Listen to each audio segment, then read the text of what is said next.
하나님 말씀 함께 보겠습니다. 구약성경 출애굽기 17장 말씀입니다. 구약성경 출애굽기 17장 8절에서 16절까지 말씀을 함께 나누겠습니다. 구약성경 출애굽기 17장 8절에서 16절까지 말씀입니다. 한 절씩 교독하고 마지막 절은 함께 읽겠습니다. 그때 아멜렉이 와서 이스라엘과 르비딤에서 싸우니라. 모세가 여호수아에게 이르되 우리를 위하여 사람들을 택하여 나가서 아말렉과 싸우라. 내일 내가 하나님의 지팡이를 손에 잡고 산 꼭대기에 서리라. 여호수아가 모세의 말대로 행하여 아말렉과 싸우고 모세와 아론과 훌은 산 꼭대기에 올라가서 모세가 손을 들면 이스라엘이 이기고 손을 내밀면 아말렉이 이기더니 모세의 팔이 피곤함에 그들이 돌을 가져다가 모세의 아래에 놓아 그가 그 위에 앉게 하고 아론과 훌이 한 사람은 이쪽에서 한 사람은 저쪽에서 모세의 손을 붙들어 올렸더니 그 손이 해가 지도록 내려오지 아니한지라. 여호수아가 칼날로 아말렉과 그 백성을 쳐서 무찌르니라. 여호와께서 모세에게 이르시되 이것을 책에 기록하여 기념하게 하고 여호수아의 귀에 외워 들리라. 내가 아말렉을 없이하여 천하에서 기억도 못하게 하리라. 모세가 제단을 쌓고 그 이름을 여호와 니시라 하고 함께 읽겠습니다. 이르되 여호와께서 맹세하시기를 여호와가 아말렉과 더불어 대대로 싸우리라 하셨다 하였더라. 아멘. 미국의 존 파이퍼 목사님이 쓰신 코로나와 기독교 그리스도라는 책이 있습니다. 이 작은 소책자로 나왔고요. 굳이 사실 필요는 없습니다. 해당 출판사에 가시면 PDF 파일을 다운받아서 보실 수 있습니다. 이 존 파이퍼 목사님은 이 책의 서두를 이렇게 시작하고 있습니다. 과거의 선례는 아무것도 입증하지 않는다. 과거는 경고이지 운명이 아니다. 그럼에도 불구하고 지금은 이 세상이 견고하지 않다는 것을 깊이 절감하는 시기이다. 겉보기에 든든했던 토대들이 온통 흔들리고 있다. 이 존 파이퍼 목사님은 코로나19의 파상 공세로 만신창이가 되어버린 인류를 향해서 우리가 살아가고 있는 이 생과 우리의 일상이 결코 견고하지 않다라는 사실을 기억할 필요가 있다라고 말합니다. 그러면서 아주 중요한 실존적 질문 하나를 던져야 한다라고 말합니다. 그 질문은 무엇입니까? 계속해서 그의 말을 들어보죠. 이 시점에서 우리가 물어야 할 질문은 이것이다. 우리는 견고한 반석 위에 서 있는가? 과연 흔들릴 수 없는 반석 위에 서 있는가? 무슨 말입니까? 당신의 발밑을 확인하라. 저는 이 말을 이렇게 이해했습니다. 당신이 지금 무엇을 딛고 어디에 서 있는지를 확인해 볼 필요가 있다. 그것이 과연 견고한 것인가? 믿을 만한 것인가? 신뢰할 만한 것인가? 당신은 지금 무엇 위에 서 있는가라고 묻고 있는 것이죠. 전 세계 여러 나라들에 비해서 상대적으로 우리나라의 피해가 덜한 것은 사실입니다. 참 감사한 일이죠.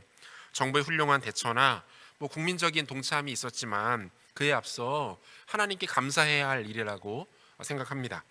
우리가 누리고 있는 지금의 일상이 그분의 특별한 은혜 가운데 있음을 우리는 기억할 필요가 있다라는 것이죠. 하지만 그럼에도 불구하고 우리는 앞으로 더 혹독한 시간을 보내야 할지도 모릅니다. IMF는 지난 16일 전 세계적인 코로나19 사태를 반영해서 세계 각국의 경제 성장률을 수정 발표한 바가 있습니다. 한국의 경제 성장률은 종전보다 3.4%가 낮아진 마이너스 1.4%로 나타났습니다.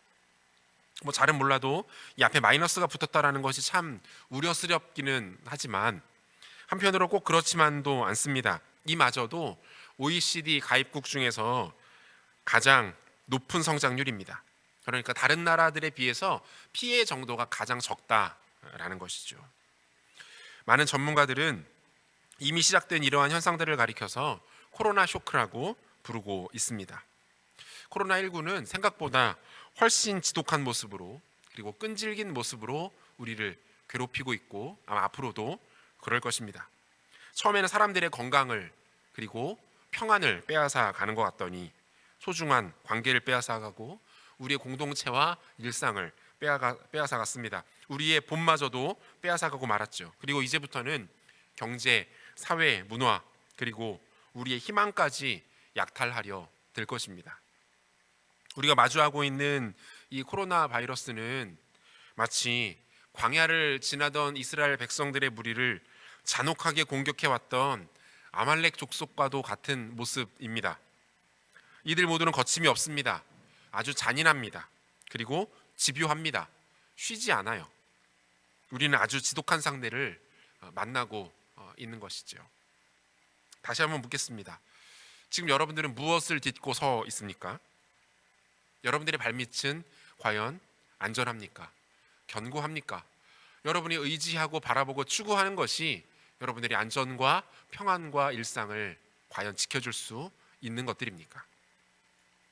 이런 실존 가운데 우리가 집중해야 될 것은 무엇입니까? 우리가 바라보고 우리가 신뢰하며 우리의 존재와 인생과 일상을 걸어야 할 것은 무엇입니까? 오늘은 이 주제에 대해서 함께 말씀을 나누고자 합니다. 출애굽한 이스라엘 백성들이 맛보았던 감격과 기쁨은 그리 오래가지 않았습니다. 그들에게서 감격과 감사가 사라지자 그 자리를 가장 빨리 채웠던 것은 다름 아닌 원망과 불평이었죠. 오늘 본문의 앞부분인 출애굽기 15장은 하나님께서 허락하신 홍해의 기적에 대한 미리암과 모세의 찬양의 고백을 담고 있습니다. 홍해 앞에서 일종의 성대한 찬양 집회가 열리고 있었던 거예요. 그 집회의 열기가 채 식기도 전에 그들을 덮쳤던 것은 다름 아닌 현실의 문제들이었어요. 그들은 물과 식량에 있어서 어려움을 겪습니다. 그들은 쓴 물로 인해 좌절했고요. 먹을 것이 없다는 이유로 지도자들, 아니 하나님을 원망하기 시작합니다. 백성들을 선동하는 광야판 가짜 뉴스까지 돌기 시작합니다. 애굽에 있었을 때가 더 좋았다. 그때가 더 행복했다. 여러분 정말 그랬을까요? 아니요, 그렇지 않습니다. 그들은 지금 식량난 앞에서 치명적인 성급한 일반화의 오류를 저지르고 있었던 것이죠. 우리 모두가 굶어 죽게 될지도 모른다라는 현실을 확대하고 과장해서 정신없이 주변에 퍼날르기 시작합니다. 옳지 못한 여론을 조성하고 있는 거예요.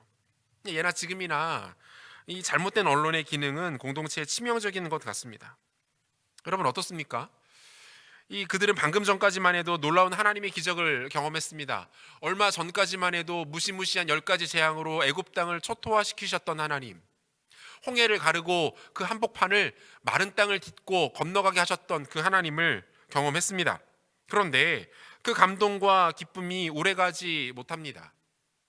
한 차례의 뜨거운 찬양 집회 이후에 급격하게 그 감격과 은혜는 식어버리고 맙니다. 여러분, 그들이 받았던 은혜와 감동의 유효기간이 너무나도 짧은 것 우리가 보고 있습니다. 어떻습니까? 어디서 많이 보던 모습들 아닙니까? 아주 익숙한 상황 아닌가요? 놀라울 정도로 우리들의 모습과 많이 닮아 있지는 않습니까? 사랑하는 여러분, 우리들의 모습을 한번 생각해 보자고요. 받은 은혜를 지켜내지 못하는 것에 있어서 거의 타의 추종을 부러워하지 않습니까? 수련회, 아울리치, 우리의 예배, 목장 모임 등 다양한 방식을 통해서 하나님 우리 가운데 은혜를 주시는데 그 은혜들을 우리가 잘 지켜내고 있습니까? 그 은혜들을 잘 누리면서 그 은혜를 힘입어 우리가 성장하는 그 은혜들을 맛보고 있냐는 말입니다. 그렇지 못한 것 같아요. 저를 포함해서 우리 모두가 참 전체적으로 부족하고 취약하지만 특별히 이 영역에 있어서만큼은 상당히 부족한, 취약한 모습을 보이고 있습니다. 심지어 하나님께서 그들의 원망과 불평에 즉각적으로 반응을 보이시지만 그것에 대한 감격과 감사조차 너무나도 쉽게 사라지고 마는 것들을 우리는 성경을 통해서 또 우리의 존재들을 통해서 확인하고 있는 것이죠. 왜 이런 일들이 일어날까요? 하나님 우리 가운데 매 순간 은혜를 주시고 특별한 은혜들을 참 많이 허락하시는데 왜 그 은혜들이 우리 가운데 오래도록 남아있지 못한 걸까요? 우리는 왜 그 은혜들을 잘 지켜내지 못하는 것입니까? 하나님 앞에 다짐하고 결단한 것들을 그토록 쉽고 빠르게 놓아버리고 포기하고 마는 것입니까? 어떻게 하면 이런 모습들을 극복해 낼 수 있을까요? 우리는 이것에 대한 아주 유효한 솔루션을 초대교회의 모습을 통해서 발견할 수 있습니다. 여러분, 초대교회가 목숨처럼 여기며 지켜냈던 것이 있었어요. 그것은 무엇입니까? 다름 아닌 기도입니다.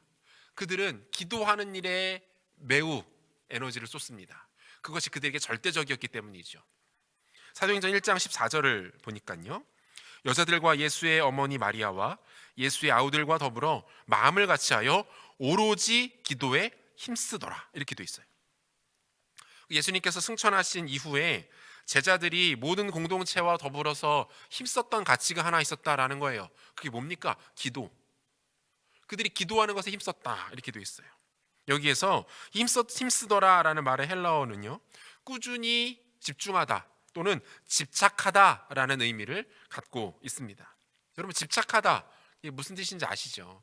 우리에게는 조금 더 부정적인 뉘앙스가 강하긴 한데요, 긍정적인 의미로 뭡니까? 초집중 상태. 소위 말해서 무언가에 제대로 꽂혀 있는, 그런 말에서 많이 쓰잖아요. 덕후다. 무언가에 제대로 꽂혀 있는 초집중 상태를 말하는 것이 이 집착하다의 긍정적인 의미 아니겠습니까? 무슨 뜻입니까? 초대교회 공동체가 기도하는 것에 초집중되어 있었다, 이 말입니다. 기도하는 것에 제대로 꽂혀 있었다, 기도하는 것에 꽂혀 있었던 사람들이었다라고 말하고 있는 거예요.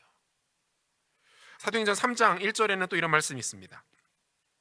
제9시 기도 시간에 베드로와 요한이 성전에 올라가실세. 여기서 말하는 9시는 우리의 시간으로 환산하면 오후 3시 정도가 되는데요, 여러분, 이것은요, 베드로와 요한이 시간을 정해놓고 기도했다라는 것을 말하고 있는 겁니다. 더욱이 오후 3시면 하루 일과가 거의 절정일 때 아닙니까? 가장 해야 할 일도 많고 무언가에 집중해서 일과를 보내고 있을 때 아닙니까? 그럼에도 베드로와 요한이 이 시간에 성전에 올라간다라는 것은 무엇을 말하고 있는 거예요? 그들에게 있어서 이 일, 즉 기도하는 일이 그들의 하루 일과 중에서 매우 중요한 시간이었다. 기도하는 일이 그들의 우선순위에서 매우 중요한 위치를 점하고 있었다라는 것을 보여주고 있는 것이죠. 한 곳만 더 볼까요? 사도행전 6장 4절입니다. 우리는 오로지 기도하는 일과 말씀 사역에 힘쓰리라 하니, 이렇게 돼 있어요. 이게 무슨 이야기입니까? 교회 내에 행정적인 문제로 인한 역할과 사역의 충돌이 생겼습니다. 그러자 사도들은 이 문제를 신속 정확하게 정리하고 다음과 같은 결론을 내렸습니다. 우리는 오로지 기도하는 일과 말씀 사역에 힘쓰리라. 기도하는 일과 말씀 전하는 일에 우리가 집중하겠다, 이렇게 말하고 있는 거예요. 교회 내에 많은 일들이 있고 해결해야 될 많은 업무들과 과업들이 있지만 우리가 가장 중요하게 여겨야 할 가치가 기도하는 것과 말씀 전하는 일이다라고 정리하고 있는 거예요. 사랑하는 여러분, 사도들과 초대교회가 이처럼 기도를 중요하게 생각하는 것을 넘어서 기도에 집착했던 이유는 무엇일까요? 기도가 성령 충만함을 받는 방법이었기 때문입니다. 동시에 기도가 성령 충만함을 지켜내는 방법이었기 때문에 그래요. 기도만이 받은 은혜를 잃어버리거나 놓치지 않고 그 은혜가 내 안에 지속되어서 내가 변화될 수 있는 단 하나의 방법이었기 때문입니다. 그게 기도였어요. 다른 비법, 대안, 그런 거 없습니다. 기도가 성도를 온전케 하고 기도가 받은 은혜를 통하여서 한 영혼이 성장하도록 하는 단 하나의 길이었고 방법이었다. 사도들과 초대교회는 이렇게 정리하고 있는 거예요. 기도만이 제자들이 성령 충만할 수 있는 길이었습니다. 기도만이 주신 은혜를 빼앗기지 않고 그 은혜를 나의 힘과 능력으로 삼을 수 있는 원리였던 것이죠. 살아가는 여러분, 여러분의 마음에 감사와 감격이 사라지고 그 자리에 원망과 불평만이 남게 되는 이유는 한 가지입니다. 기도하지 않아서예요. 기도하지 않으면 이런 일들이 생깁니다. 실제로 기도하지 않으면서 내 삶이 편안해질 것이라고 생각하지 마십시오. 삶의 자리에서 진중하게 하나님을 찾지 않으면서 내 인생 가운데 형통이 임하고 내가 더 좋은 사람이 될 것이라는 기대를 당장 버리십시오. 그런 일은 절대로 일어나지 않습니다. 기도하지 않는 사람이 좋게 변하는 일들은 생기지 않습니다. 기도하지 않는 환경이 열리는 일들은 일어나지 않습니다. 하나님의 사람들은 기도를 통해서 인생을 살아가도록 프로그래밍 된 존재들이기 때문에 그래요. 기도하지 않으면, 우리가 우리의 시간과 의지를 들여서 주 앞에 엎드리지 않으면 여러분 아무 일도 일어나지 않습니다. 지금처럼 기도하지 않으면 그 무엇도 우리 일상을 바꾸지 못해요. 성도가 기도하지 않으면 그는 철저하게 무능력과 패배 가운데 살아갈 수밖에 없다는 거예요. 이스라엘 백성들이 신광야를 떠나 르비딤이라는 곳을 지나고 있을 때 벌어진 일입니다. 순간 이스라엘 백성들의 행렬 뒷부분에서 큰 소란이 일어납니다. 여인들의 비명소리와 가축의 울음소리, 어린아이들과 노인들의 부르짖음이 들려옵니다. 광야 도처에 흩어져 지내던 아말렉 족속이 이스라엘 백성을 공격한 것입니다. 이 아말렉이 이스라엘을 공격한 것은 크게 두 가지 정도 이유를 들 수 있을 것 같습니다. 하나는 이 자신의 거주 영역에 들어온 이스라엘 백성을 일종의 침략자로 간주한 것입니다. 공격당하지 않기 위해서 선제 공격을 했을 수 있습니다. 두 번째는 약탈하고 빼앗기 위함이었어요. 그들은 광야를 지나는 행인이나 무리들을 공격하여 생계를 유지하던 약탈형 유목민들이었기 때문입니다. 이 아말렉이 이스라엘 백성들을 공격한 이유는 무엇으로 보나 이 후자가 더 타당해 보입니다. 출애굽한 이스라엘 백성들의 모습이 이 아말렉의 눈에, 아니 그 누구의 눈에도 그다지 위협적으로 보이지 않았기 때문에 그래요. 오히려 이스라엘 백성들이 소유한 물건, 애굽으로부터 가지고 나온 각종 재산들, 여러 가지 식량들, 이런 것들이 그들 눈에 들어왔을 거예요. 그리고 그들은 지금 매우 악한 의도와 목적을 갖고 이스라엘 백성들을 공격하고 있는 겁니다. 가뜩이나 심란한 광야를 지나고 있던 이스라엘은 아주 골치 아프고 큰 대적을 만나게 된 것이죠. 이 아말렉 족속이 어떤 존재들인가에 대해서 조금 더 알아볼 필요가 있을 것 같아요. 그들은 어떤 존재들입니까? 가장 먼저 이들은 사실 이스라엘 백성들과 굉장히 밀접한 관계에 있던, 매우 가까운 관계에 있었던 족속들입니다. 아말렉 족속은 에서의 손자였던 아말렉을 그 족속의 시조로 하고 있는데요. 에서는 이스라엘 지파를 형성한 야곱의 형 아닙니까? 따라서 아말렉은 이스라엘의 먼 친척 정도 되는 족속이었다라는 것이죠. 애굽을 가까스로 탈출한 이스라엘을 치명적인 시점에 아주 악랄하게 공격한 존재들이 그들의 먼 친척이었다라는 사실은 굉장히 당혹스럽게 그들을 만들 것 같습니다. 두 번째로 그들은 생각보다 악하고 비열한 방식으로 이스라엘을 공격합니다. 소위 말해서 이 죄질이 아주 안 좋아요. 그 동일한 장면을 묘사하고 있는 신명기 25장 17절과 18절을 보니까요, 이렇게 되어 있습니다. 너희는 애굽에서 나오는 길에 아말렉이 내게 행한 일을 기억하라. 곧 그들이 너를 길에서 만나 내가 피곤할 때에 내 뒤에 떨어진 악한 자들을 쳤고 하나님을 두려워하지 아니하였느니라. 이렇게 되어 있어요. 이 뭡니까? 이 공격 방식이 매우 악랄합니다. 이스라엘 백성들이 피곤하여 지쳤을 때 공격했고요. 뒤처진 약자들, 여자들, 노인들, 어린이들을 주로 공격했습니다. 그리고 이러한 행동들에 대해서 성경은 그들이 하나님을 두려워하지 않기 때문이다, 이것은 그들이 하나님을 두려워하지 않은 행동의 결과다라고 해석하고 있어요. 마지막 세 번째, 그들은요 이번만이 아니라 두고두고 이스라엘 백성들을 괴롭히는 존재들로 성경에 등장합니다. 실제로 아말렉은 성경에 등장하는 민족들 중에서 가장 넓은 지역에 걸쳐서 분포되어 살던 민족이었고요. 그렇기 때문에 어디를 가나 마주치기 쉬운 대상들이었다라는 것이죠. 게다가 이스라엘과는 여러 가지 악연으로 얽혀 있기도 했는데요. 가장 대표적으로 이스라엘의 초대 왕이었던 사울은 아말렉을 완벽히 진멸하라는 하나님의 명령에 불순종하면서 왕위에서 폐위되기도 했습니다. 에스더와 모르드게를 괴롭히며 이스라엘을 진멸시키려 했던 악한 음모를 꾸몄던 하만이라는 인물 역시 대표적인 아말렉 족속 중 한 사람입니다. 여러분, 이 어떻습니까? 이스라엘 백성들이 아말렉을 만난 이 장면, 이스라엘 백성들을 매우 악랄하고 공격적으로 그들을 괴롭혔던 이 아말렉의 모습들, 그리고 우리가 살아가는 오늘 우리의 현실과 이 사회의 모습이 마치 이 아말렉과 같게 느껴지지는 않으십니까? 저는 최근 우리 사회를 충격에 빠뜨렸던 엠벙방 사건을 보면서 저는 청년 사역자로서 일종의 절망감을 느꼈습니다. 이 사건의 주범으로 체포된 범죄자들은요, 우리 주변에서 너무 쉽게 만나볼 수 있는 지극히 평범해 보이는 청년들의 모습이었어요. 신상이 공개된 두 명의 범죄자들의 나이가, 한 명은 25세 95 또래고요, 또 한 명은 18세 01 또래. 이런 청년들이에요. 이들이 그처럼 악랄하고 조직적인 범죄를 모의하고 비슷한 또래 또는 나이가 어린 여성들을 성적으로 착취하고 협박하며 범죄했다는 내용들을 접하면서 저는 처음에는 잘 믿겨지지가 않았습니다. 아니, 어떻게 이런 일이 있을 수 있지? 아니, 어떻게 이렇게 어리고 젊은 청년들이 이토록 악랄하게 돌변할 수 있는가? 어떻게 이런 일들이, 영화 같은 일들이 일어날 수 있겠는가? 저는 저에게 여러 차례 되묻고 믿기가 어려웠습니다. 사실 지금까지도 잘 실감나지 않아요. 여러분, 이러한 일탈은 과연 개인들의 문제이기만 할까요? 우리가 살아가는 이 시대에 우리 사회 전체의 모습은 또한 어떻습니까? 여러분, 지난 2019년 직장인들이 가장 많이 선택한 사자성어 1위는요, 각자도생이라는 말이었어요. 각자도생. 각자가 스스로 살기를 도모한다 라는 뜻이죠. 사실은 중국에는 존재하지도 않는 근본 없는 사자성어입니다.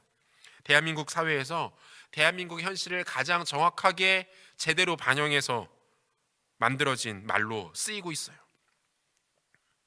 진로에 대한 고민, 불안함, 경제적인 문제, 세대 간의 갈등, 다양한 공동체와 집단 간의 소통의 부재, 거기에 전염병과 바이러스의 창궐까지, 그 공포감마저 더해집니다.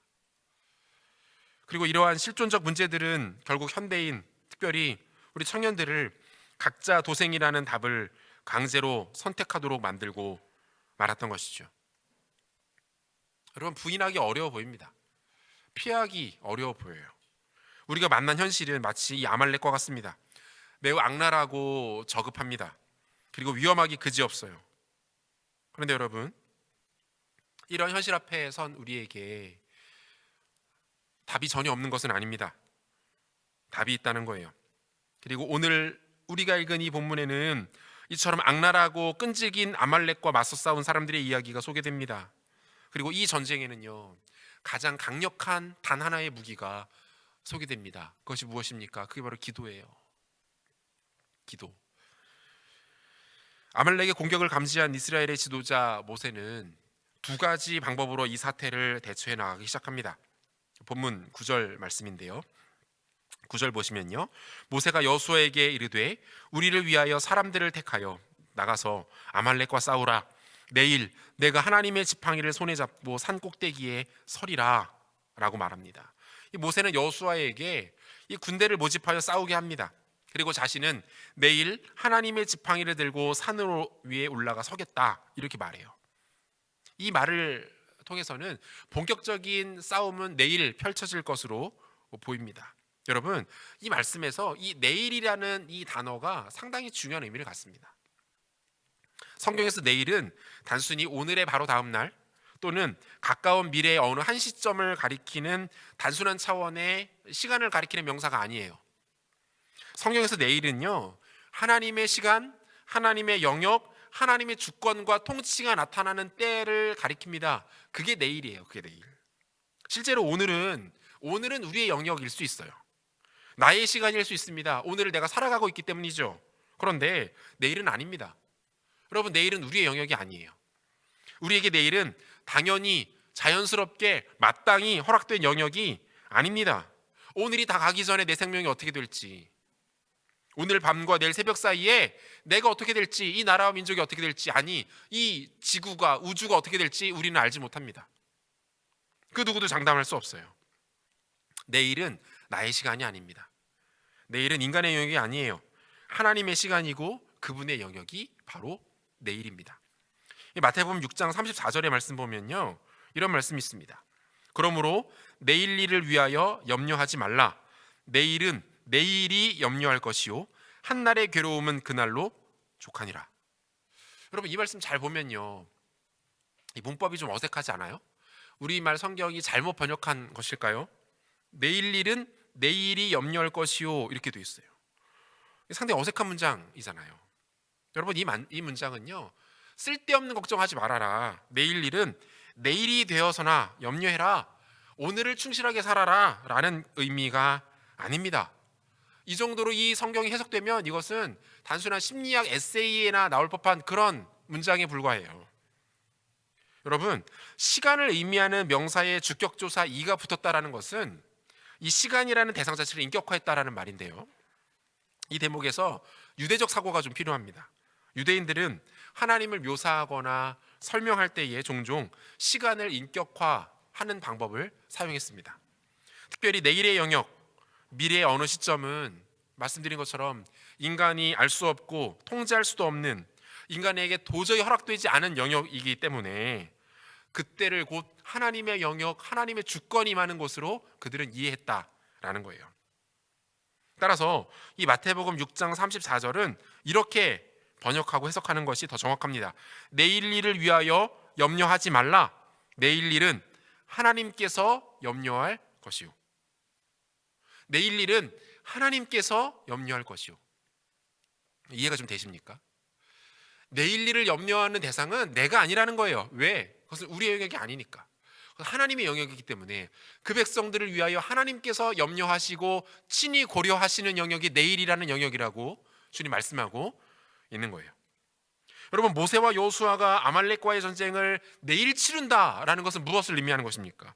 이 전쟁이 단순히 아말렉과 이스라엘의 전쟁이 아니라는 거예요. 이 전쟁은 아말렉과 여호와 하나님의 전쟁이라는 것을 보여주고 있는 것입니다. 이 전쟁이 이스라엘 백성들에게 속한 그러한 차원의 지상전의 개념이 아니라 하나님께서 직접 그들의 원수와 싸우시는 하나님의 영역이다라는 것을 이 말을 통해서 보여주고 있는 거예요. 여러분, 이 전쟁의 양상은요, 생각보다 아주 단순하게 펼쳐집니다. 얼핏 보면 그 지상에서 여호수아가 이끄는 지상군이 아말렉과는 전투를 치르고, 산 위에서는 그 모세가 하나님의 지팡이를 들고 손을 드는, 보통 기도로 해석되어지는 그 장면이 펼쳐져요. 그래서 보통 산 아래에서의 싸움과 산 위에서의 기도 정도로 해석이 되는데요, 여러분, 그렇지 않습니다. 여러분, 이 전투의 장면은 실제의 전쟁과 영적 전쟁이 구분된다라는 개념이 아니고요, 열심히 일상을 살아가면서 또한 기도도 해야 한다라는 아주 합리적이면서도 동시에 이분법적인 메시지를 담고 있는 것도 아닙니다. 여러분, 이 장면은요, 둘 다 적나라한 기도의 현장을 묘사하고 있는 거예요. 치열한 기도의 장면을 묘사하고 있는 것이 바로 오늘의 그림입니다. 둘 다 기도예요. 두 장면 모두 기도를 묘사하고 있는 거죠. 기도가 곧 처절한 싸움이다. 기도가 곧 처절한 전투의 현장이다라는 것을 보여주고 있는 하나의 메시지로 이 그림이 보여지고 있다라는 것이죠. 기도 자체가 아주 처절한 싸움, 혹독하고 치열한 전투 그 자체라는 것을 강조하고 있는 거예요. 여러분, 생각해 보십시오. 여호수아가 제 아무리 용맹하다 한들 그는 직업 군인이 아닙니다. 제대로 된 군사교육을 받은 사람이 아니에요. 그에게 넓은 평원 한복판에서의 펼쳐지는 보병들 간의 전투를 지휘할 만한 군사적인 지식이나 리더십이 있었을 리 만무합니다. 차라리 그런 지식과 개념은 애굽의 황실 교육을 받은 모세가 가지고 있었으면 있었지, 여호수아는 그렇지 않아요. 그런데 지금 전쟁 한복판에 서 있는 것은 모세가 아니라 여호수아였습니다. 그를 따르는 군사, 또 무리들은 어떻습니까? 그들에게 군사라는 말 자체를 쓰는 것이 무의미하죠. 군인들에게 뭐 매나 맞아봤지, 군인들이 받는 훈련, 그들이 사용하는 전술에 대해서 이 백성들이 알았을까요? 아니요. 전투에 있어서 아무것도 준비되거나 훈련받지 못한 그런 사람들이었어요. 모르긴 해도 그 동네에서 힘 좀 쓸 줄 아는 청년들 다수를 이끌고 나온 뭐 그 정도 무리들이었을 것 같아요. 그들의 손에 들려있는 무기는 또 어땠을까요? 고작 그 낡은 농기구 몇 개 정도 아니었을까요? 여러분, 이겁니다. 여러분, 이것이 이 전쟁의 실체예요. 아말렉과 싸우는 이스라엘 백성들이 실존. 그런데 이 말도 안 되는 전쟁을 승리로 바꾸는 힘이 있었다는 거죠. 이 우습지도 않은 전투를 기적적으로 뒤집어 엎어버리는 비결이 있었다는 거예요. 여러분, 그게 기도예요. 다른 이유, 다른 과정, 해석 불가합니다. 아니, 허락하지 않아요. 이 일이 가능했던 단 한 가지 이유는 기도였어요. 기도만이 이 치열하고 처절한 싸움을 설명할 수 있을 뿐인 것이죠. 사랑하는 여러분, 이처럼 기도는 치열하고 처참한 전쟁입니다. 전투예요. 원수 마귀가 가장 심혈을 기울여 펼치는 작전은 여러분들이 기도에 대해서 관심을 끄게 하는 겁니다. 여러분들 안에 기도에 대한 관심이 없다면 죄송한 말씀이지만 여러분들은 지금 원수 마귀의 전략에 제대로 조롱당하고 있는 것입니다. 그게 가장 큰 미션은 여러분들이 어떻게 하서든지 기도로부터 멀어지도록 만드는 거예요. 기도를 왜 해야 하나? 굳이 해야 할까? 기도하기 너무 힘든데. 기도에 대해서 관심을 끄도록 만드는 것, 원수 마귀가 사용하는 가장 대표적인 전략입니다. 자, 어떻게든 마귀의 그 치열한 전략 틈새를 비집고 기도의 자리에 나왔다라고 한번 칩시다. 두 번째, 세 번째 장치가 작동합니다. 그것은 뭡니까? 우리로 하여금 기도에 집중하지 못하도록 만듭니다. 쉽게 지쳐버리게 합니다. 그래서 흥미와 그 중요도와 의미를 잃어버리게 만들어요. 여러분, 아마 많은 분들이 경험해 보셨으리라 생각해요. 그런 경우가 있잖아요. 간만에 은혜도 좀 받고 기도에 대한 말씀으로 도전도 받았습니다. 오늘 말씀 이후로 아마 이런 일들이 벌어질 것 같은데, 그래서 말씀을 실천하기 위해서 기도의 자리를 찾습니다. 마음 먹고 자세를 모아서 열심히 기도합니다. 할 수 있는 모든 내용을 다 끌어와서 다 기도합니다. 기도하다가 그런 마음이 드는 거죠. 오늘 기도 너무 많이 하는데, 이렇게 기도하다가 너무 은혜를 받아버리면 안 되는데, 주님 데려가시는 거 아니야? 이렇게 갑자기 너무 홀리지면 내 주변 사람들이 너무 부담스러워하지 않을까? 생각해보니까 1시간 정도 한 것 같은데 오늘은 여기까지만 해야 되겠다. 예수님의 이름으로 기도합니다. 아멘. 시간을 받습니다. 15분 지나 있어요. 15분. 기도 한번 해보려고 큰 마음 먹고 앉아서 기도를 시작합니다. 그러면 그때부터 수억, 수천 가지 잡념들의 대환장 파티가 내 머릿속에서 벌어집니다. 기도하려고 앉으면 무슨 생각이 듭니까? 갑자기 점심시간에 먹었던 그 돈가스의 바삭거림이, 그 식감이 생각납니다. 조금 전까지 봤던 드라마의 다음 편이 너무 궁금해지는 거예요. 그 며칠 전에 주문했던 택배는 왜 안 왔을까? 중간에 어떻게 된 건 아닐까? 염려가 됩니다. 어제 보낸 카톡에서 일자가 지워졌음에도 불구하고 딱히 뭐라 답이 없는 친구한테 서운한 마음이 그때서야 들기 시작합니다. 제 이야기였습니다.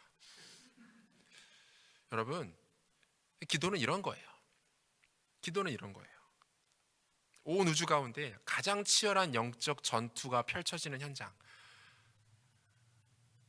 우선은 그 현장에 오지 못하도록 막습니다.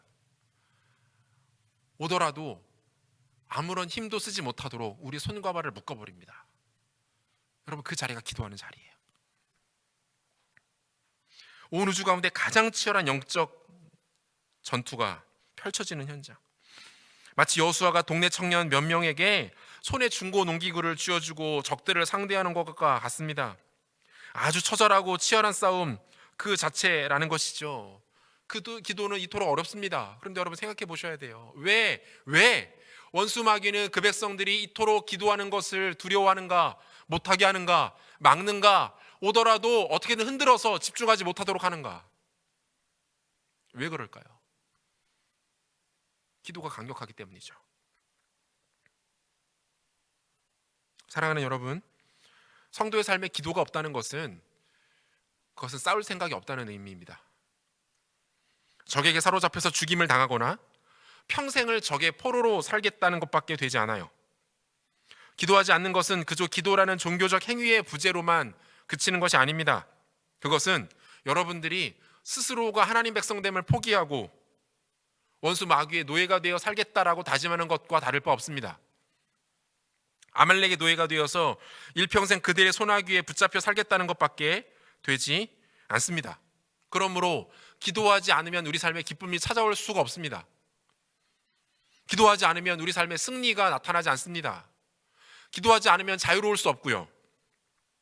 기도하지 않으면 하나님이 주시는 진정한 기쁨을 맛볼 길이 없습니다. 방법이 없어요. 적의 포로가 되고 노예 신분이 되었는데 어떻게 의미 있고 가치 있는 삶을 살 수 있다는 말입니까? 그런 삶은 있을 수 없습니다. 잘 한번 생각해 보세요. 왜 여러분들의 삶에 기쁨이 없습니까? 왜 만족과 의미를 찾기가 어렵고 감사와 감격이 그토록 쉽게 증발해 버리는 것입니까?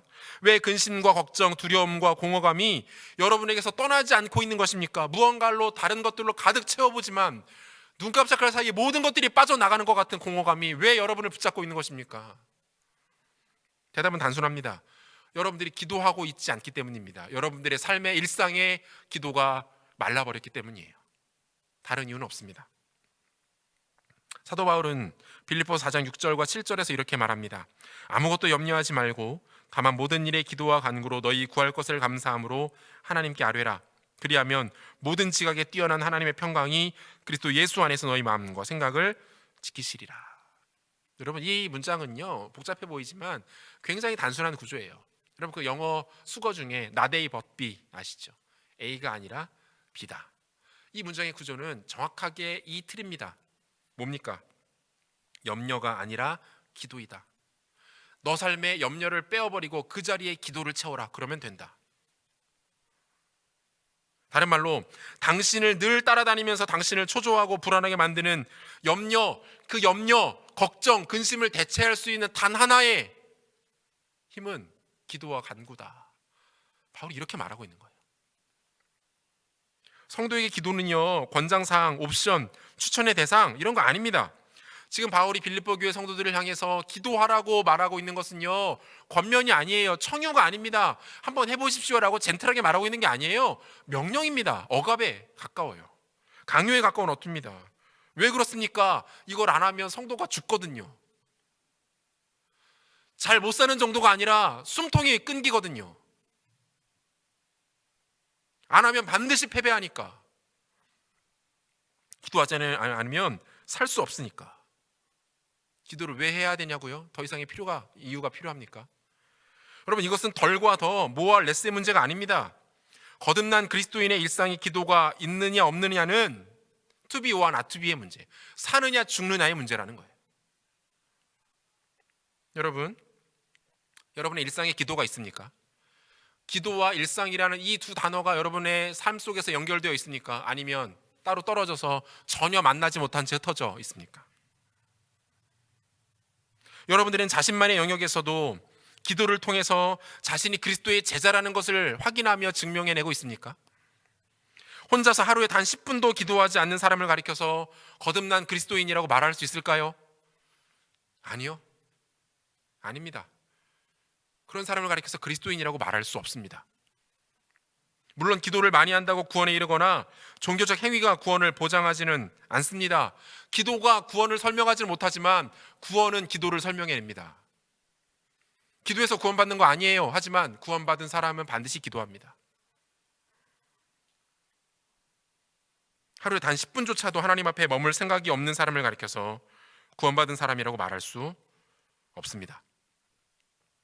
일상에서 여러분들이 그리스도인임을 기도를 통해 증명해 내십시오. 기도를 통해서 여러분이 제자임을 드러내 보이십시오. 이것은 우리의 선택사항이 아닙니다. 하나님께서 우리 가운데 명령하시는 바이고 우리의 존재를 걸고 결정할 부분이라고 말씀하고 있는 것입니다. 말씀 마무리하려고 하는데요, 여러분, 저는 오늘부터 4주 동안 여러분들과 함께 기도에 대한 말씀을 집중적으로 나누면서 기도에 대하여 도전도 받고 기도하는 방법도 알아보고 기도가 왜 필요한지, 우리에게 기도가 얼마나 절실하게 필요한 것인지를 여러분들께 소개를 해드리고자 합니다. 그래서 오늘 설교 시리즈의 제목을 보면요, 여러분, 청소기라고 돼 있어요. 청소기. 무슨 뜻인지 궁금해하시는 분들이 180여 명 정도 지금 되는 것 같은데요. 여러분, 청소기, 청년, 소망을 품고 기도하다, 약자입니다. 청소기. 집에서 청소기를 돌리실 때 생각하십시오. 소망을 품고 기도하자. 여러분, 우리가 지난 2월에 짧게 모였었던 기찻길이라는 프로젝트 기억하시죠? 기도가 차면 길이 열린다. 이 두 가지 프로젝트를 공동체의 기도의 방향으로 잡고 올 한 해를 다시 한번 시작해 보려고 합니다. 기찻길로 우리가 공동체가 모여서 함께 기도한다면 청소기, 일상 가운데 소망을 품고 기도하는 프로젝트를 시작해 보려고 합니다. 언제든 기도가 필요하지 않은 때는 없었고 기도가 무가치한 적도 없었지만 지금처럼 기도가 절실한 때도 없다는 생각이 듭니다. 우리를 둘러싼 아말렉과 같은 환경을 이겨낼 수 있는 단 하나의 힘, 우리를 공격하는 아말렉의 폐역하고 악한 괴계를 능히 깨뜨릴 수 있는 단 하나의 무기, 그것은 무엇입니까? 기도입니다. 여러분의 일상에 기도를 심으십시오. 여러분의 일상과 기도가 어우러지게 하십시오. 일상의 기도를 통해 여러분의 가치와 존재를 증명해 보이십시오. 기도를 통해 날아오르는 놀라운 은혜를 경험하는 우리 모두가 되시기를 우리 주 예수 그리스도의 이름으로 축원합니다. 함께 기도하겠습니다. 이 시간 기도할 때에 오늘 주신 말씀 기억하면서 한번 기도했으면 좋겠는데요. 사랑하는 여러분, 오늘 우리가 살고 있는 현실은 아말렉과 같아요. 비겁합니다. 불공평해 보입니다. 제대로 합리적으로 정상적으로 돌아가는 것이 거의 발견되지 않는 것 같아 보입니다. 우리는 지금 아말렉의 공격을 받은 것이 분명합니다. 그 상황에서 여러분 어떻게 하시겠습니까? 여전히 흔들리는 것 같은 우리가 딛고 서 있는 이 판을 바라보시면서 여러분 어떻게 결정하고 어떻게 반응하시겠습니까? 주께서 우리를 향하여서 이 기도의 자리로 초청하시는 이 부르심을 기억하십시오. 그 음성을 들으십시오. 아말렉의 공격을 당했을 때에 모세와 여호수아가 선택했던 단 하나의 결정, 기도회로 나아가는 그것들을 기억하십시오. 이 시간 하나님 앞에 기도할 때에 우리 말씀 기억하면서 이렇게 좀 기도했으면 좋겠습니다. 사랑하는 주님, 우리 일상 가운데 기도가 심기게 하여 주시옵소서.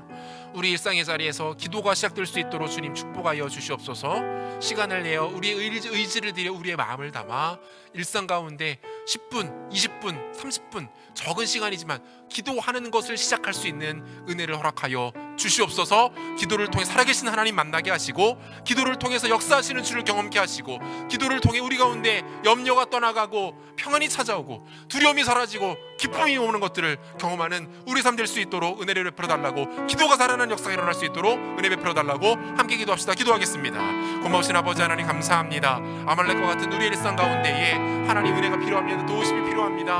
아버지 기적과도 같은 하나님의 공급하심이 필요합니다. 아버지 하나님, 우리가 그동안 기도와 너무나도 멀게 살아갔음을 고백합니다. 기도가 마치 하나님 나와는 관계없는 것인 양 하나님 주일에 교회에 모여서만, 목장에서만, 모임에 참석해서만 하는 것으로 오해하며 살아갔던 것을 하나님 고백합니다. 우리의 삶을 주 앞에 내어드리며 우리의 존재와 우리의 가치와 우리의 방향이 하나님 기도로만 설정될 수 있고 설명될 수 있는 존재임을 하나님 고백하며 나아갑니다. 사랑하는 주께서 우리 성도를 축복하여 주시고 우리 자기들의 삶 가운데 찾아가 주셔서 기도에 대하여 도전하여 주시고, 기도에 대하여 깨닫게 하여 주시고, 기도의 자리를 만들게 도와주시고, 기도의 자리로 나갈 수 있도록 은혜를 베풀어 주시고, 기도를 통하여서 하나님 허락하시는 시간 평안과 능력과 영광과 승리를 경험하는 기도의 사람들 될 수 있도록 하나님 은혜를 베풀어 주시기를 주님 간절히 소망하며 기도합니다. 아버지 하나님, 공동체 가운데에도 특별한 기도가 필요한 시간임을 고백합니다.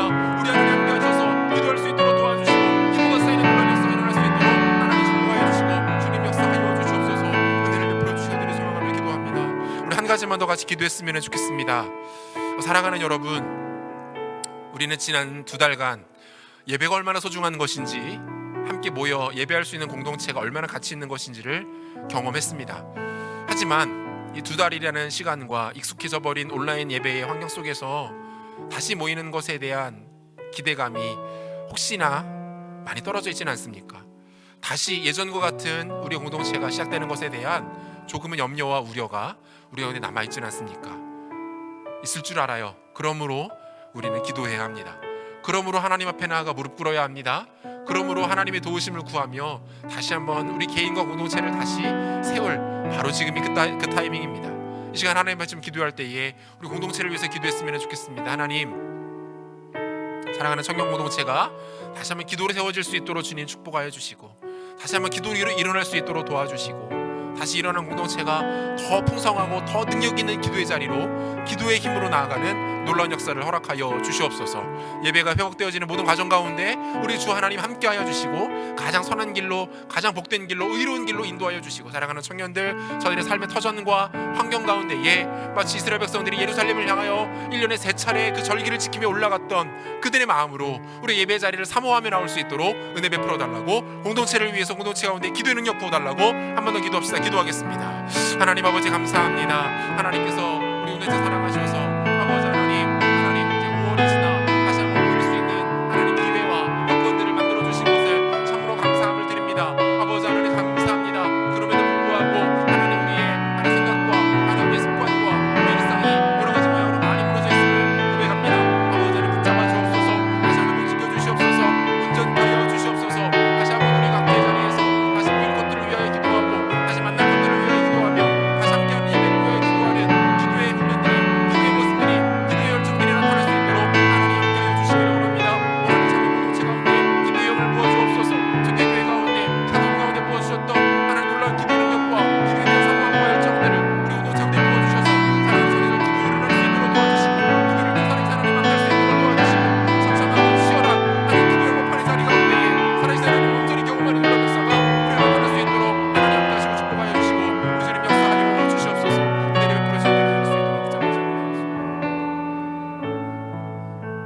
주님 감사합니다.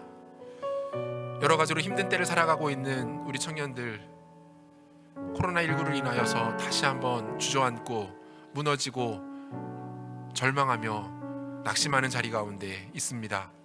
하나님, 사랑하는 청년들 불쌍히 여겨주시고 긍휼히 여겨주시고 은혜를 베풀어 주시옵소서.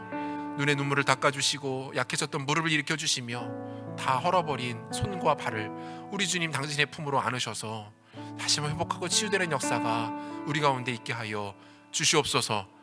주님, 이 과정 가운데 우리가 다시 한번 중요한 하나의 가치를 세워나가기를 원합니다. 그것은 주 앞에 나가 기도하는 것입니다. 하나님 앞에 엎드려 주의 은혜와 주의 능력과 주의 도움을 구하는 것입니다.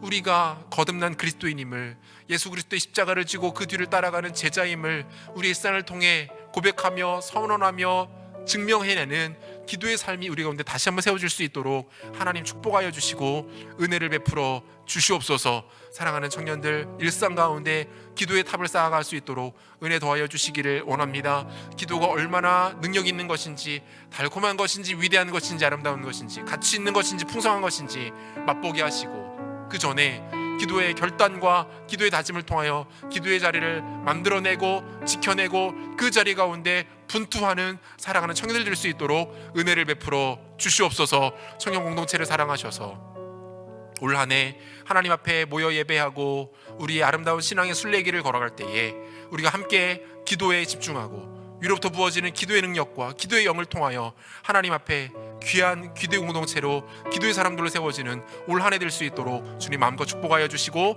은혜를 베풀어 주시옵소서. 정성스럽게 구별하여 드린 예물들을 기억하여 주시고 특별히 선교사님들을 품고 섬기며 드린 선교 헌금까지 우리 하나님 기쁘게 받아 주옵소서. 주님 기뻐하시는 곳 가운데 아름답게 쓰일 수 있도록 도와주시고 예물 드린 손길들 가운데 우리 하나님 두 손들어 축복하셔서 하늘의 신령한 복과 땅의 기름진 복으로 넘치도록 충만케 하여 주시옵소서. 사랑하는 청년들 가정을 지켜주시고 삶의 모든 터전 가운데 함께하여 주시고 학업 가운데 기름 부어주시고 관계의 복을 허락하여 주시고 건강도 더하여 주시고 물질이 부족하여 어려움당한 일 없도록 하나님 붙잡아 주시고 하나님 마음이 높아져서 하나님을 멀리하거나 마음이 낮아져서 하나님을 떠나는 일 생기지 아니하도록 우리 하나님 두 손으로 축복하시고 붙잡아 주시옵소서. 허락하신 믿음의 배우자들을 만나 복된 가정 이루는 은혜 또한 허락하여 주시옵소서. 동행하여 주시고 임마누엘 되신 하나님께서 이들과 함께하여 주시옵소서.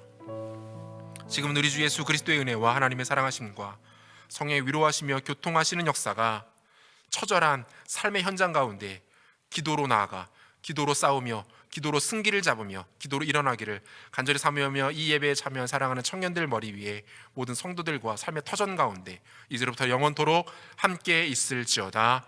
아멘.